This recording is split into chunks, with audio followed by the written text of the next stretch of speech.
Imagine it's 3 a.m. You're lying on a dirt floor. No mattress, no blanket, no wall between you and outside. The person next to you smells terrible.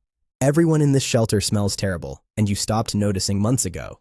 Outside, it's minus 35 degrees Celsius. There is no roof, just animal skins stretched across poles. The fire has been burning mammoth bones, not wood, bones, because there are no trees left within walking distance.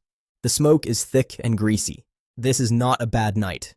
This is Tuesday. These people, no insulation, no pharmacy, no Gore-Tex, survived this for thousands of years. They raised children in this. They made art in this. Some of them carved decorative beads out of mammoth ivory. How did a species with no fur and no ability to hibernate stay alive through winters that would kill most of us in hours? What were they actually doing that we never give them credit for? And why does the answer involve something so small that the archaeologist who found it almost threw it away? Here's what you probably think you know. Ancient humans huddled in caves next to fires and just waited out the cold. The cave kept them warm. The fire kept them alive.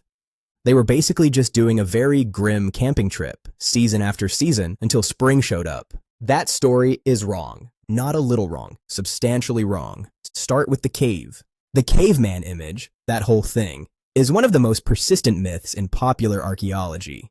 In reality, the vast majority of prehistoric sites are not caves. Most of our Ice Age ancestors lived in rock shelters, open-air camps, and structures they built themselves, dome-shaped huts dug partially into the earth, or frameworks of poles and mammoth bones draped with sewn hides. Caves were used, sure, but as ritual spaces, storage areas, sometimes seasonal refuges.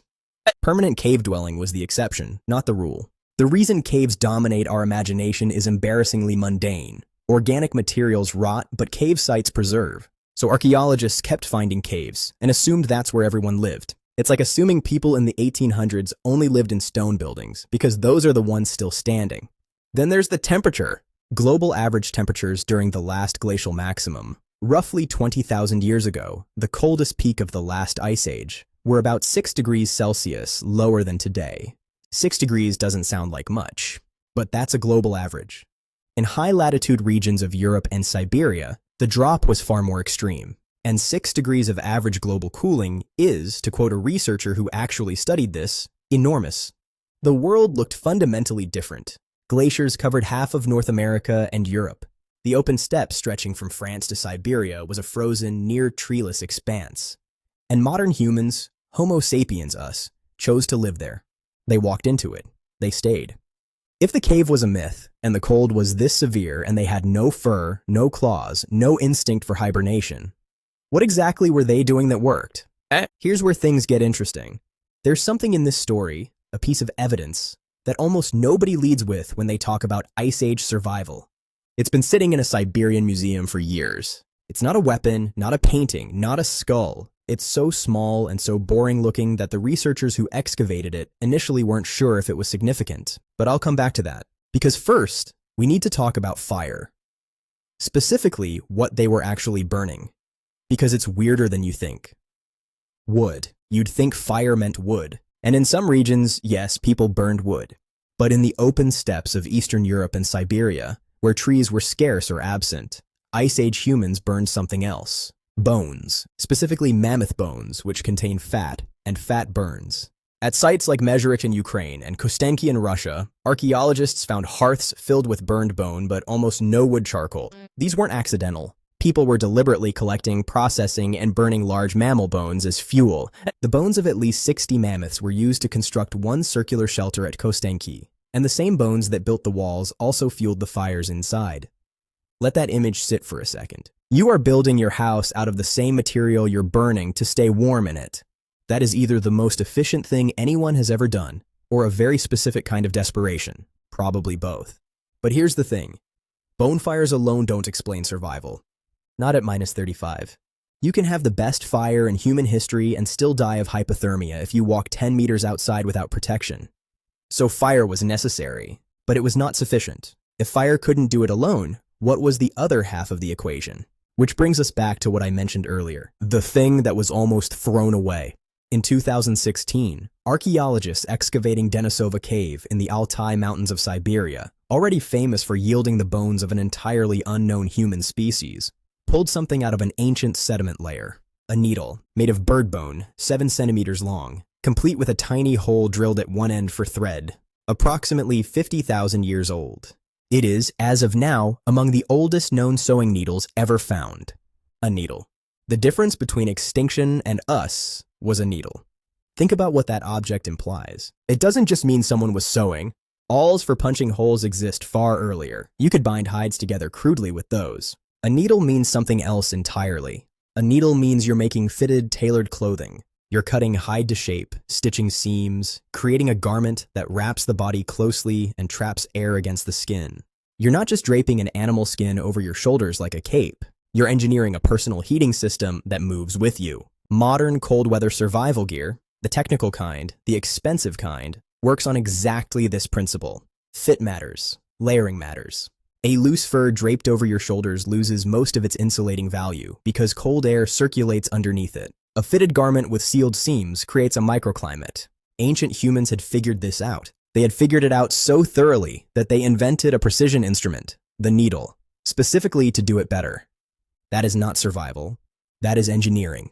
So clothing, fire, what else? This is where it gets more interesting, because the answer involves something most people find instinctively uncomfortable, and that is each other.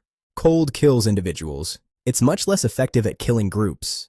The open-air camps of Ice Age Europe weren't just clusters of people sharing space by accident. There's evidence in the layout of sleeping areas, in the density of sites, in the communal nature of mammoth-bone shelters that required enormous coordinated effort to build, that these groups were probably deliberately structuring their lives around shared warmth. We can't know for certain, but the physical logic is hard to argue with. Multiple people sleeping in a tight space generate significant heat. A cluster of bodies in an enclosed shelter can raise the temperature meaningfully even without a fire. This isn't a metaphor. It's thermodynamics. You are technically a space heater. A fairly inefficient one, but if you stack enough of them together in a small room with minimal ventilation, you get somewhere livable. We're not the only ones who figured this out, by the way. This is the part where human exceptionalism quietly leaves the room.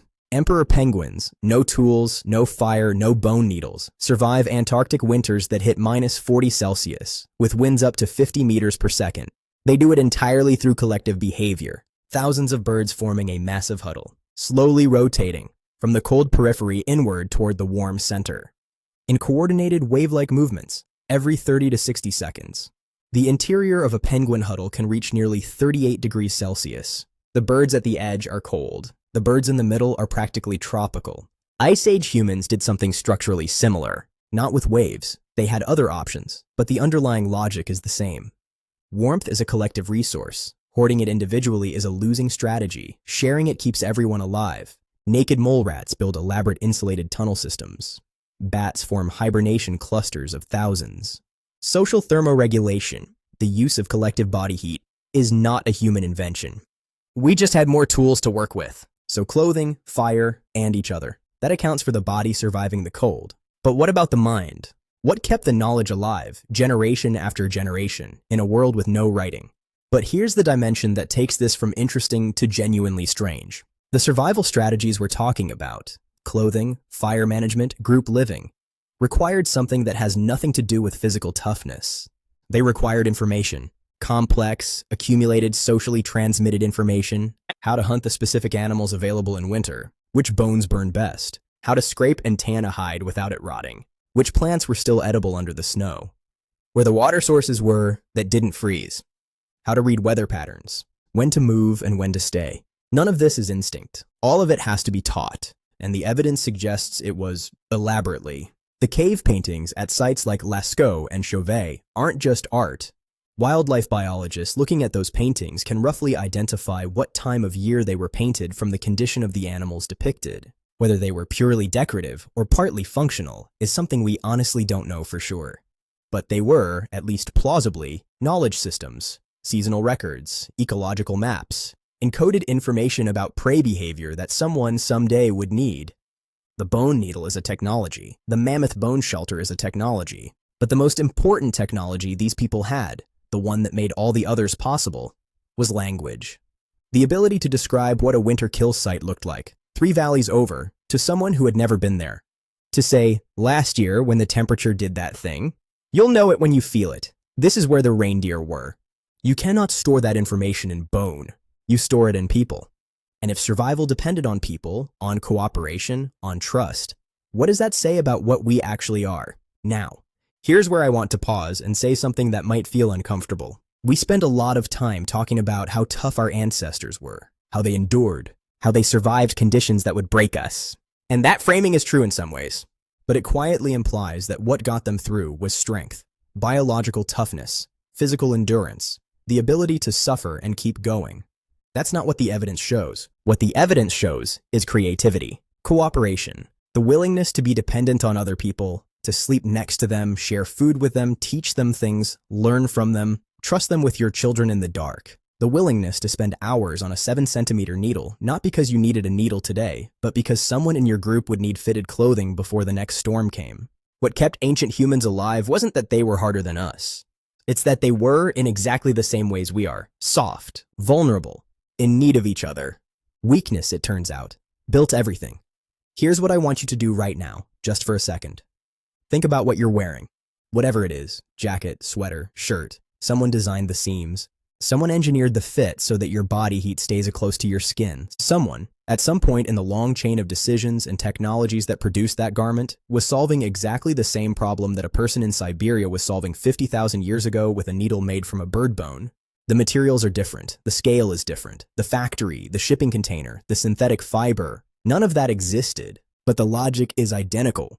Trap warmth close to the body, seal the seams, keep the wind out. Every layer you put on this morning is 50,000 years of someone refusing to freeze.